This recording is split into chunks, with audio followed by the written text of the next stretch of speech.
Hello दोस्तों, मैं आशीष कुमार अपने YouTube channel Bihar GK tricks में आपका स्वागत करता हूं। आज हम लोग बिहार की राज्य व्यवस्था के अंतर्गत इसके चौथे चैप्टर वित्त व्यवस्था के बारे में इस वीडियो में पढ़ेंगे। तो यदि आप लोगों ने अब तक हमारा channel Bihar GK tricks subscribe नहीं किया है तो इसे सब्सक्राइब कर लें, साथ ही बेल आइकन को जरूर दबाएं। तो आइए वीडियो को स्टार्ट करते हैं। वित्त व्यवस्था संविधान के अनुच्छेद 266 के अनुसार राज्य सरकार द्वारा जितने भी राजस्व प्राप्त किए जाते या इनके द्वारा जो ऋण और ऋण अदायगी प्राप्त किए जाते उन सभी को संचित निधि में रखा जाता है। आगे है बिहार सरकार का वित्तीय प्रशासन जो है राज्य का वित्त विभाग देखता है। आगे है यह उन सभी वित्तीय मामलों से संबंध रखता है। कौन? तो राज्य का वित्त विभाग, जिसका प्रभाव पूरे राज्य पर पड़ता है। इसमें विकास और अन्य कार्यों के लिए संसाधन जुटाना भी शामिल है। यह राज्य सरकार के व्यय का नियमन करता है, जिसमें ग्राम स्तर तक हस्तांतरण किए जाने वाले संसाधन भी शामिल हैं। अब आगे है संविधान के अनुच्छेद 202 के तहत प्रत्येक वित्त वर्ष के लिए राज्य सरकार की अनुमानित आय अथवा प्राप्तियां और व्यय का विवरण जो है विधानसभा के सामने प्रस्तुत करना होता है।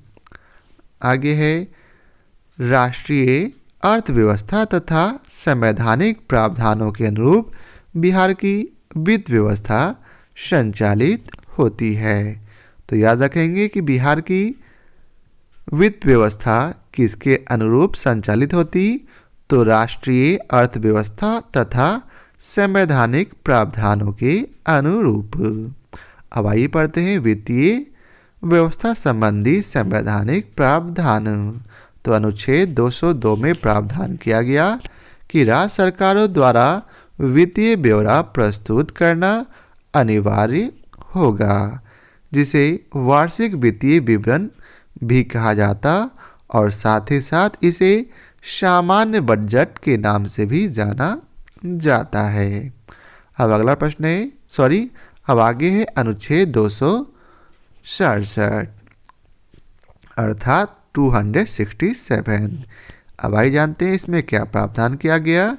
तो इसमें प्रावधान किया गया है कि राज्य का विधानमंडल विधि द्वारा अग्रदाय के स्वरूप की एक आकस्मिकता निधि की स्थापना कर सकेगा, जो राज्य का आकस्मिकता निधि के नाम से ज्ञात होगा अर्थात जाना जाएगा। अब आगे है अनुच्छेद 269। अनुच्छेद 269 में प्रावधान किया गया है कि केंद्र द्वारा लेवी परंतु पूर्ण रूप से अथवा आंशिक रूप से राज्यों का वितरण किया जाएगा। अब नेक्स्ट है अनुच्छेद 270। इसमें प्रावधान किया गया है कि संघ द्वारा राज्यों में आयकर का अनिवार्य बंटवारा किया जाएगा। आगे है अनुच्छेद 275। अनुच्छेद 275 में प्रावधान है कि संघ से सहायता अनुदान प्राप्त करने का राज्यों को वैधानिक अधिकार है, यदि संसद सहायता की अनुशंसा करे तो ऐसा यह अर्थात राज्य सरकार कर सकता है। आगे है अनुच्छेद 282। अनुच्छेद 282 के तहत सार्वजनिक कार्य हेतु अनुदान देने का प्रावधान किया गया है। वहीं अनुच्छेद 283(2) के अंतर्गत राज्य की संचित निधि और आकस्मिकता निधि की अभिरक्षा का प्रावधान किया गया है। अब हम लोग पढ़ेंगे प्राप्तियां एवं उसका रखरखाव। राज्य सरकार अपने संसाधन, अपने कर और इनके जो गैर कर राजस्व हैं केंद्रीय करों को विभाज्य पुल में अपने हिस्से योजना और गैर योजना प्रायोजनों के लिए केंद्र सरकार से मिलने वाली अनुदानों, बाजार से लिए गए ऋण और अन्य उधारियों से प्राप्त करती है। ठीक है, जिसमें मुख्य रूप से राज्य सरकार के लेखों में रखे जाने वाले भविष्य निधि के संग्रहणों तथा अन्य जमा राशियों के बरक्स की गई उधारियां शामिल होती है। अब दूसरा पॉइंट है, राज्य सरकार द्वारा प्राप्त समस्त राजस्व, इसके द्वारा प्राप्त सारे ऋण और ऋण अदायगी के रूप में प्राप्त सारी रकम जो है उसकी संचित निधि में रखा जाता है। इसे हम लोगों ने पहले ही पैराग्राफ में पढ़ लिया था। नेक्स्ट पॉइंट है, संचित निधि के अलावा राज्य सरकार द्वारा प्रबंधित 2 अन्य कोष भी होते हैं। पहला है आकस्मिक निधि, जो नियत, कॉर्पस और अर्थदाय की प्रकृति की होती है। तो आकस्मिक निधि किस प्रकृति की होती? तो नियत, कॉर्पस और अर्थदाय की प्रकृति की। अब आगे है, राज्य सरकार या उसके निमित्त प्राप्त अन्य सारी राशियों को संविधान के अनुच्छेद 266(2) के तहत लोक लेखा में रखा जाता है। तो याद रखेंगे कि राज्य सरकार द्वारा जो सारी राशियां प्राप्त होती है वह लोक लेखा में किस अनुच्छेद के तहत रखा जाता? तो संविधान के अनुच्छेद 266(2) के तहत। आगे है, भारतीय रिजर्व बैंक राज्य सरकार के बैंकर के बतौर काम करती है। तो भारतीय रिजर्व बैंक किसके बतौर काम करती? तो राज्य सरकार के बैंकर के बतौर। रिजर्व बैंक के साथ एक समझौते के तहत राज्य सरकार को अपना कम से कम 1.73 करोड़ रुपये नगद शेष उसके पास बनाए रखना होता है, अर्थात रिजर्व बैंक में जमा करना होता है। अब है वित्त व्यवस्था का प्रबंधन। बिहार में वित्त व्यवस्था का प्रबंधन राजकोषीय प्रबंधन, घाटा प्रबंधन, ऋण प्रबंधन, संसाधन प्रबंधन, व्यय प्रबंधन, राज्य का बजट और राजकीय सार्वजनिक उपक्रम और निगम के द्वारा किया जाता है। अब आइए इन सभी को हम लोग बारी बारी से समझेंगे। तो पहला था राजकोषीय प्रबंधन। फिर से राजकोषीय प्रबंधन, समग्र संसाधन अंतराल सकल राजकोषीय घाटे से व्यक्त होता है। जो टोटल संसाधन है वह किससे व्यक्त होगा? तो सकल राजकोषीय घाटे से, जिसकी भरपाई किसी न किसी प्रकार से उधार से करनी होती है। वहीं इसका दूसरा पॉइंट है, राज्य सरकार के राजकोषीय प्रदर्शन के 8 सूचक है। कौन कौन? तो सकल राजकोषीय घाटे के साथ राजस्व घाटा का अनुपात। दूसरा सूचक है सकल राजकोषीय घाटा के साथ पूंजीगत परिव्यय का अनुपात। तीसरा, सामूहिक संवितरण के अनुसार गैर विकास व्यय का अनुपात। चौथा है राजस्व प्राप्ति के साथ गैर विकास राजस्व व्यय का अनुपात। पांचवा, राजस्व व्यय के साथ ब्याज भुगतान का अनुपात। छठा है राजस्व व्यय के साथ राज्य के अपने राजस्व का अनुपात। सातवां, सामूहिक संवितरण के साथ केंद्र सरकार से सकल अंतरण का अनुपात। और आठवां और आखिरी है केंद्र सरकार से सकल अंतरण के साथ ऋण सेवा का अनुपात। अब आइए इन सबों को हम लोग बारी बारी से समझते हैं। पहला था सकल राजकोषीय घाटा के साथ राजस्व घाटा का अनुपात। इस अनुपात में अर्थात सकल राजकोषीय घाटा और राजस्व घाटा का अनुपात से पता चलता है कि सकल राजकोषीय घाटा में राजस्व घाटे का किस हद तक योगदान है।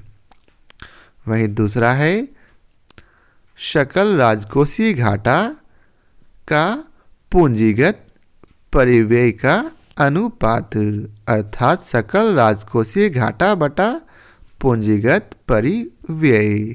इसके अंतर्गत अपने राजस्व लेखों में सुधार के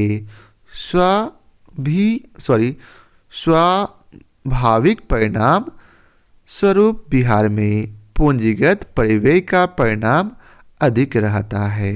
ठीक है। नेक्स्ट है समूहित संवितरण के साथ गैर विकासमूलक राजस्व व्यय का अनुपात, अर्थात सामूहिक वितरण बटा गैर विकासमूलक राजस्व व्यय का अनुपात। मुख्यतः प्रशासनिक अथवा सामान्य सेवाओं के लिए होने वाले गैर विकासमूलक व्यय का कुल व्यय में कम ही हिस्सा हो तो बेहतर है, ज़्यादा हो तो यह अच्छा नहीं होगा। अब अगला प्रश्न है राजस्व प्राप्ति के साथ गैर विकास मूलक राजस्व व्यय का अनुपात, अर्थात राजस्व प्राप्ति बटा गैर विकास मूलक राजस्व व्यय। यह अनुपात बताता है कि राज्य सरकार की राजस्व प्राप्तियों का उपयोग किस हद तक विकास प्रायोजनों के लिए नहीं किया जा सका। नेक्स्ट है राजस्व व्यय के साथ ब्याज भुगतान का अनुपात।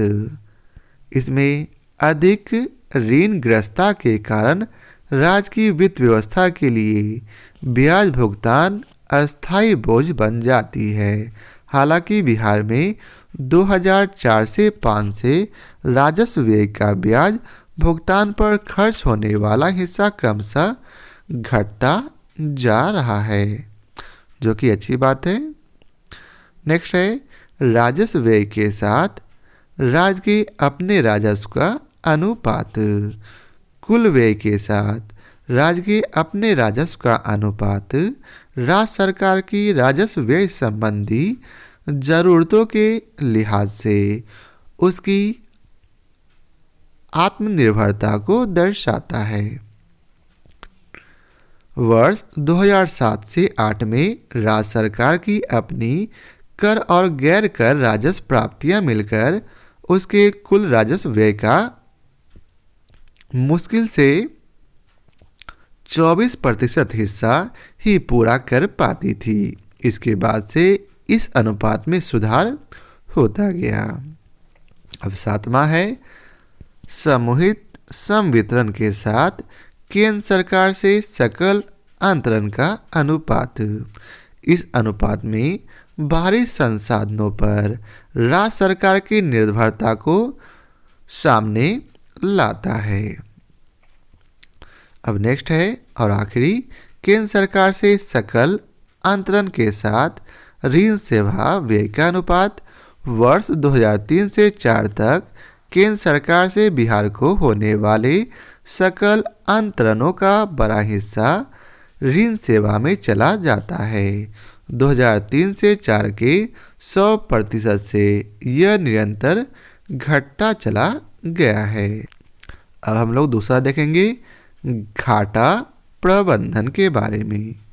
जब सरकार का व्यय उसकी आय से अधिक हो जाती है अथवा उसकी आय उसके व्यय से कम रह जाती है, तब बजट में इस प्रकार के घाटा अर्थात घाटा प्रबंधन को पूरा करने के लिए जो व्यवस्था अपनाई जाती उसे ऋणार्थ प्रबंधन अर्थात घाटे की अर्थव्यवस्था कहते हैं।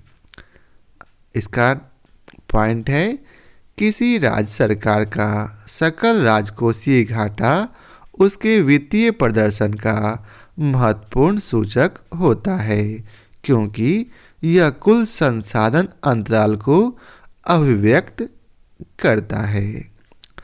नेक्स्ट पॉइंट है, बिहार का सकल राजकोषीय घाटा उच्च पूंजी निवेश के कारण गत वर्षों में तेजी से वृद्धि हुई है। वहीं नेक्स्ट पॉइंट में बतलाया गया है कि राज्य सरकार के सकल राजकोषीय घाटे में निवल ऋण प्रदान का हिस्सा हमेशा ही कम रहा है। बिहार में पूंजीगत परिव्यय विगत 6 वर्षों के दौरान 23.6% की दर से बढ़ा है। अब नेक्स्ट प्रश्न है, निवल ऋण ग्रहण में मुख्यतया राज्य सरकार द्वारा लिए गए आंतरिक बाजार के ऋण और केंद्रीय ऋण शामिल होते हैं। कौन कौन से? तो आंतरिक बाजार के ऋण और केंद्रीय ऋण। कुल ऋण ग्रहण में केंद्रीय ऋण का हिस्सा छोटा होता है तथा राज्य सरकार के सकल राजकोषीय घाटे का वित्त पोषण अब पूरी तरह आंतरिक बाजार के ऋण से होता है। तीसरा प्रबंधन है ऋण प्रबंधन। इसमें बतलाया गया है कि राज्य सरकार की राज्य घरेलू उत्पाद के अनुपात में बकाया देनदारियों का प्रतिशत लगातार घटा है। जबकि दूसरे पॉइंट में बतलाया गया कि राज्य सरकार के कर राजस्व में उसका अपना कर राजस्व और केंद्रीय करों के विभाजन पूल से मिलाने वाला उसका हिस्सा शामिल होता है। चौथा प्रबंधन है संसाधन प्रबंधन। राज्य सरकार की राजस्व प्राप्तियों में कर राजस्व और गैर कर राजस्व दोनों स्रोतों का योगदान रहता है। राज्य सरकार के कर राजस्व में उसका अपना कर राजस्व तथा केंद्र सरकार के करों एवं शुल्कों के विभाजन पूल में उसका हिस्सा शामिल होता है। इसी प्रकार गैर कर राजस्व में राज्य सरकार के अपने गैर कर राजस्व के साथ साथ योजना और गैर योजना परियोजनाओं के लिए केंद्रीय अनुदान शामिल रहता है। अब नेक्स्ट पॉइंट है इसका कि राज्य सरकार के अपने कर राजस्व में आय जनित कर, जिसमें कृषि आय कर और व्यापार कर शामिल होते हैं। वहीं दूसरा में संपत्ति तथा पूंजीगत अंतरणों पर कर, जिसमें भूमि राजस्व, स्टाम्प एवं निबंधन शुल्क तथा शहरी अंचल संपदा कर, और तीसरा में वस्तु एवं सेवा कर शामिल है। नेक्स्ट पॉइंट है केंद्रीय करों के हिस्से में मुख्यतः केंद्रीय उत्पाद शुल्क, सीमा शुल्क, सेवा कर और संपदा कर के हिस्से शामिल होते हैं, जिनका संग्रहण केंद्र सरकार द्वारा किया जाता है, लेकिन उनकी प्राप्तियों में प्रति 5 वर्ष पर गठित होने वाले वित्त आयोगों की अनुशंसा के तहत राज्यों को भी हिस्सा दिया जाता है। अब आगे है राजस्व प्राप्ति। तो राजस्व के स्रोत क्या क्या हैं? तो पहला है राज्य का अपना राजस्व। तो पहला है कर राजस्व और दूसरा गैर कर राजस्व, अर्थात कर लगाकर राजस्व प्राप्त करना और जो कर के अलावा जो राजस्व प्राप्त होते उनके बारे में। वहीं दूसरा है केंद्र से प्राप्तियों के अंतर्गत विभाज्य करों का हिस्सा में और सहायता अनुदान के तहत प्राप्त राजस्व, और तीसरा है कुल राजस्व प्राप्तियां। कर राजस्व की संरचना कैसी होती? तो राजस्व के स्रोत हैं बिक्री कर, व्यापार कर आदि एवं माल एवं यात्री कर, राज्य उत्पाद शुल्क, स्टाम्प एवं निबंधन शुल्क, वाहन कर, भूमि राजस्व, विद्युत कर एवं शुल्क अन्य कर आदि। अब पांचवा प्रबंधन था व्यय प्रबंधन। तो इसका पहला पॉइंट है बिहार सरकार के व्ययों को मुख्य श्रेणियों में विभाजित किया जा सकता है। पहला है सामान्य सेवाएं, दूसरा सामाजिक सेवाएं, तीसरा आर्थिक सेवाएं, चौथा सहायता अनुदान, पांचवा पूंजीगत परिव्यय, छठा लोक ऋण की अदायगी, सातवां राज्य द्वारा ऋण एवं अग्रिम। इसका पहला पॉइंट है बिहार सरकार के ऋणों के मूलधन की अदायगी पूंजी लेख से की जाती है। वहीं ब्याज भुगतान समान सेवाओं के तहत व्यय के राजस्व लेखों से किया जाता है। नेक्स्ट पॉइंट है उपरोक्त सेवाओं पर राजस्व व्यय और पूंजीगत परिव्यय के अलावा अर्थात अतिरिक्त व्यय के अन्य क्षेत्र पूंजीगत लेखे में ऋण एवं अग्रिमों की अदायगी तथा स्थानीय निकायों और राज्य सरकार की अधीनस्थ स्वायत्त संस्थाओं के अनुदान से किया जाता है। नेक्स्ट पॉइंट है राज्य सरकार सार्वजनिक उद्यमों, शहरी स्थानीय निकायों तथा पंचायती राज संस्थाओं के साथ साथ अपने कर्मचारियों को भी विभिन्न प्रयोजनों के लिए ऋण देती है। संचित निधि से व्यय, व्यय शीर्ष में है सामान्य सेवाएं, सामाजिक सेवाएं, आर्थिक सेवाएं, सहायता अनुदान, पूंजीगत परिव्यय, लोक ऋणों की अदायगी, राज्य द्वारा प्रदत्त ऋण एवं अग्रिम योग संचित निधि। अब छठा है राज्य का बजट। बजट का अभिप्राय है बजट एक विस्तृत आर्थिक विवरण होता है जिसमें सरकार की एक वित्तीय वर्ष की आय और व्यय का ब्यौरा होता है। तो बजट में क्या होता? तो सरकार की एक वित्तीय वर्ष की आय और व्यय का ब्यौरा। बजट एक ऐसा दस्तावेज होता है जिसमें सरकार के वित्तीय वर्ष अर्थात भारत में 1 अप्रैल से 31 मार्च को माना जाता तक की अवधि का आय और व्यय अनुमानों का विवरण किया जाता है। अब बजट का क्या उद्देश्य है?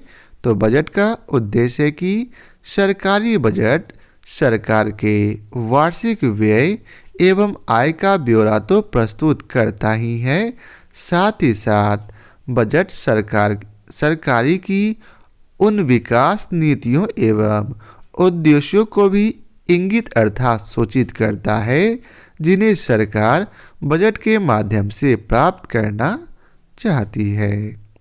अब बजट की संरचना, तो बजट की 2 प्रमुख संरचनाएं होती है। पहला बजट प्राप्तियां और दूसरा बजट व्यय। बजट की संरचना, बजट की इसे 2 भागों में बांटा गया, एक बजट प्राप्ति और दूसरा बजट व्यय। बजट प्राप्ति को राजस्व प्राप्ति और पूंजीगत प्राप्ति में बांटा गया, जबकि बजट व्यय को राजस्व व्यय और पूंजीगत व्यय में बांटा गया है।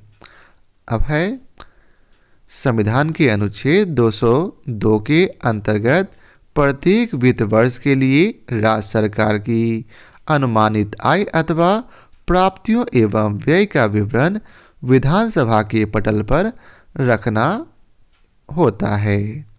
कहाँ रखना जाता? तो विधानसभा में। वार्षिक वित्तीय विवरण कहलाने वाला यह विवरण बजट का मुख्य दस्तावेज होता है। वार्षिक वित्तीय विवरण राज्य सरकार की आय एवं भुगतान की 3 भागों में दिखाया जाता है, जिनमें सरकार के खाते विभाजित किए जाते हैं।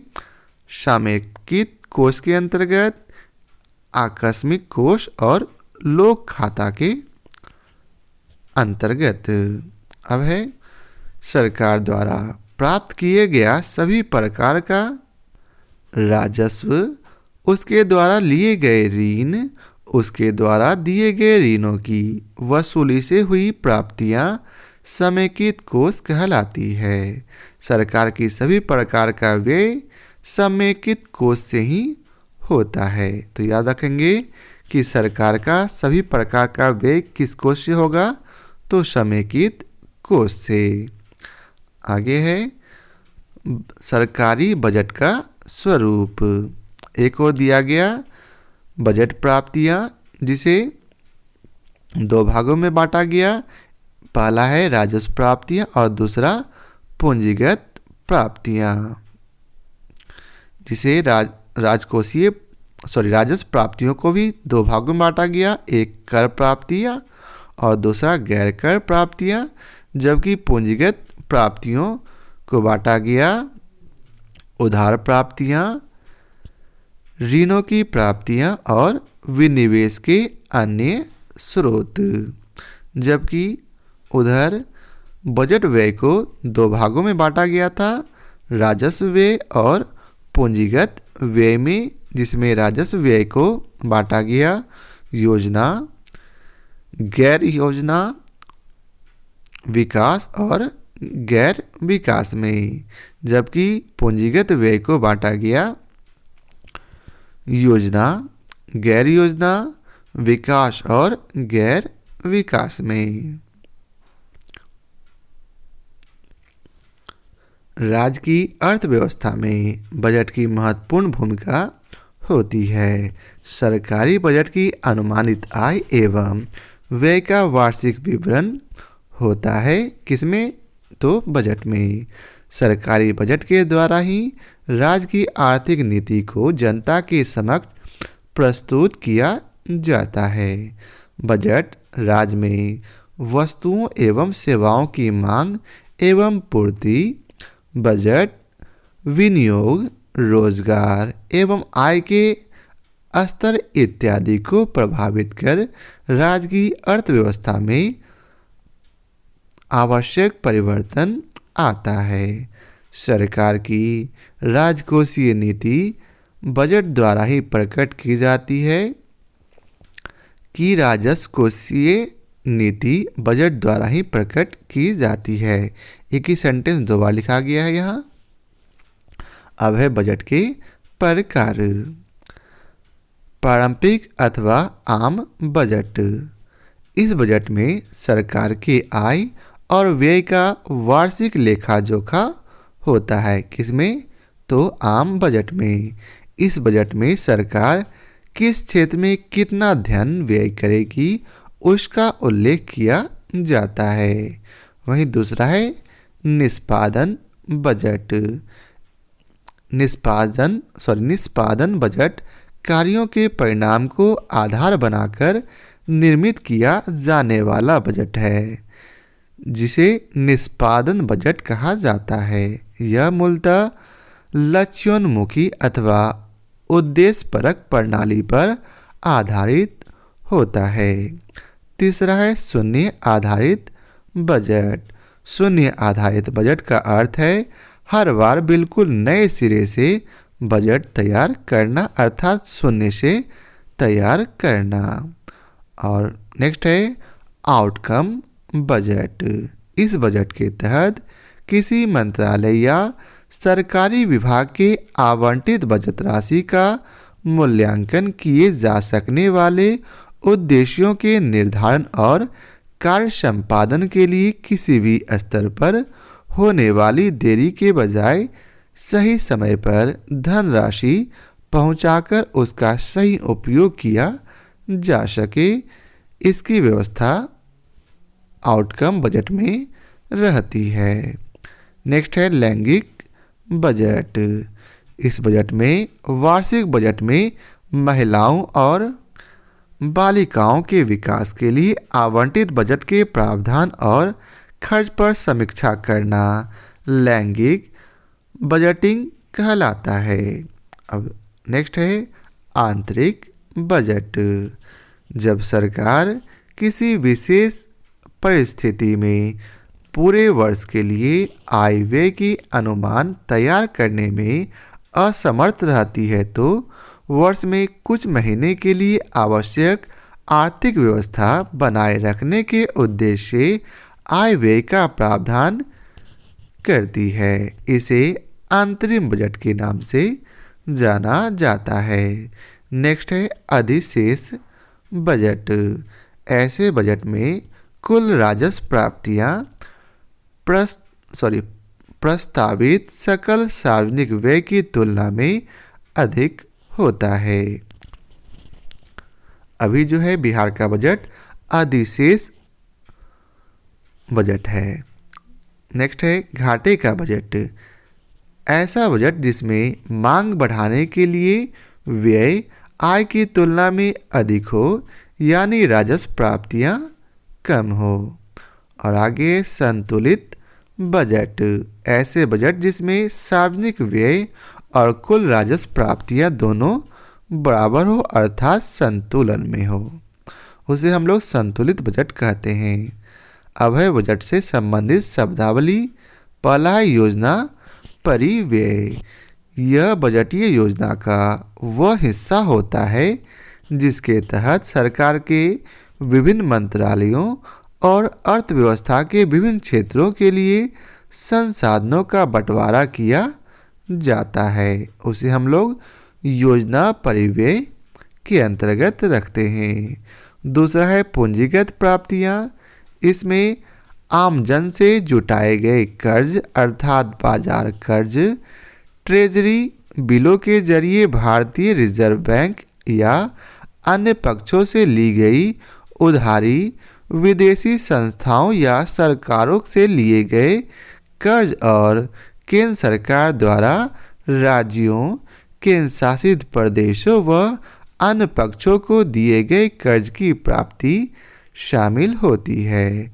विनियोग के जरिए जुटाए गए रकम भी इसी के तहत आती है। आगे राजस्व प्राप्तियां।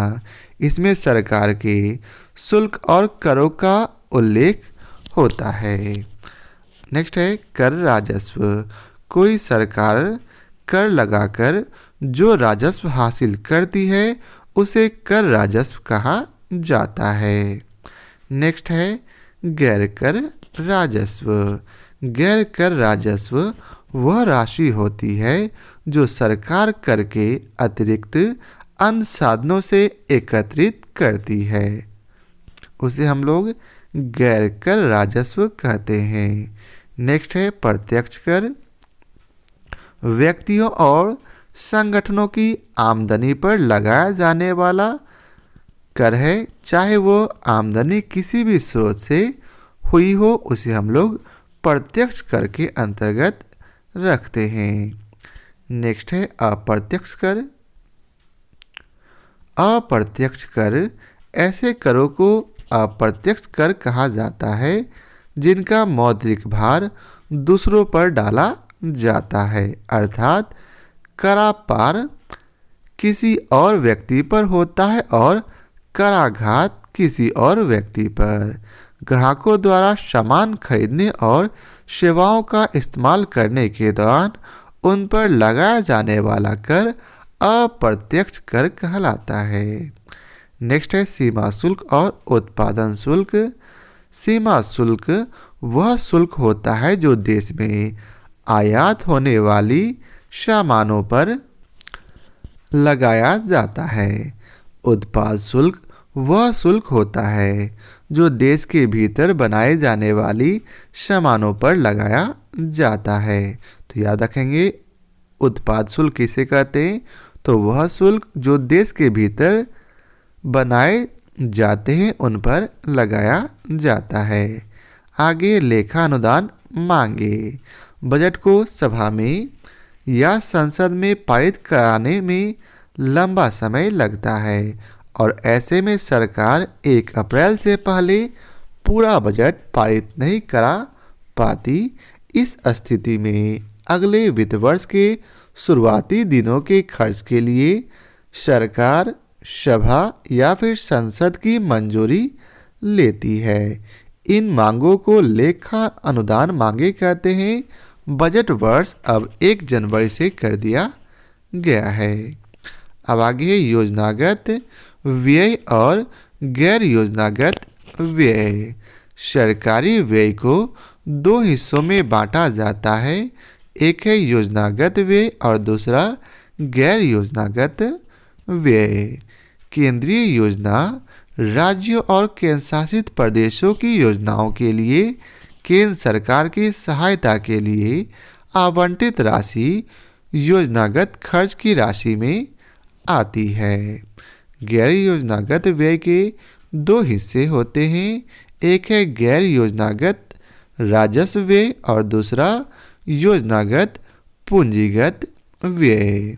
गैर योजनागत राजस्व व्यय में जो व्यय आते हैं उनमें ब्याज की अदायगी, सब्सिडी, सरकारी कर्मचारियों को वेतन की अदायगी, राज्य सरकारों को अनुदान, विदेशी सरकारों को दिए जाने वाले अनुदान आदि शामिल हैं।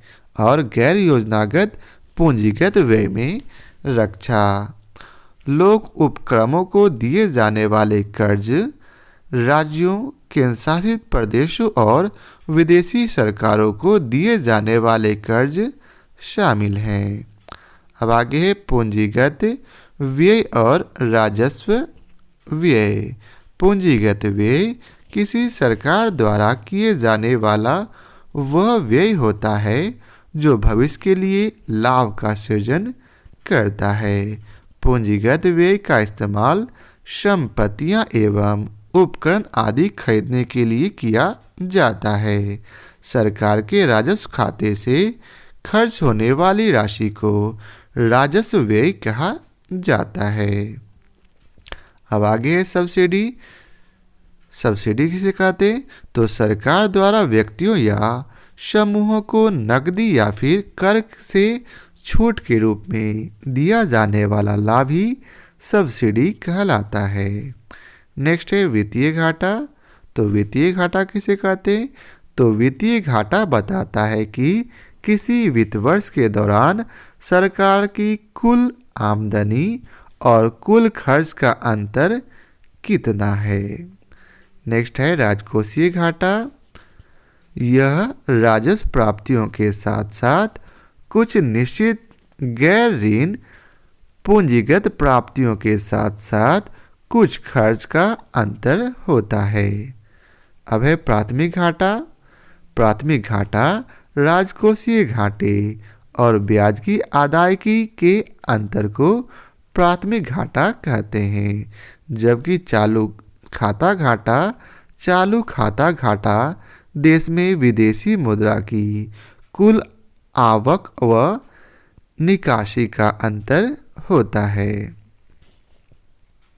वहीं राजस्व घाटा सरकार की अनुमानित राजस्व प्राप्ति और उसका व्यय का अंतर को कहते हैं। जबकि समेकित कोष सरकार को हर तरह से होने वाली आय समेकित कोष में जमा होती है। अब है आकस्मिक कोष। सरकार द्वारा सभा या संसद के प्रति प्राप्ति के प्रकार के बिना तत्कालीन अप्रत्याशित व्यय पूरा करने के लिए इस कोष का अर्थात आकस्मिक कोष का प्रयोग किया जाता है। नेक्स्ट है विनियोग विधेयक। यह विधेयक संचित निधि में से व्यय के विनिर्माण के लिए सरकार को कानूनी अधिकार प्रदान करता है। कौन? तो विनियोग विधेयक। अब आगे है विधानसभा में बजट प्रस्तुत किया जाना। तो इसे हम लोग कल के वीडियो में देखेंगे। तो आशा करता हूँ आप लोगों को हमारा यह वीडियो पसंद आया हो। यदि आप लोगों को हमारा यह वीडियो पसंद आया हो तो लाइक और शेयर जरूर करें। फिर मिलते हैं इसके अगले पार्ट के साथ। तो आज के लिए बहुत बहुत धन्यवाद।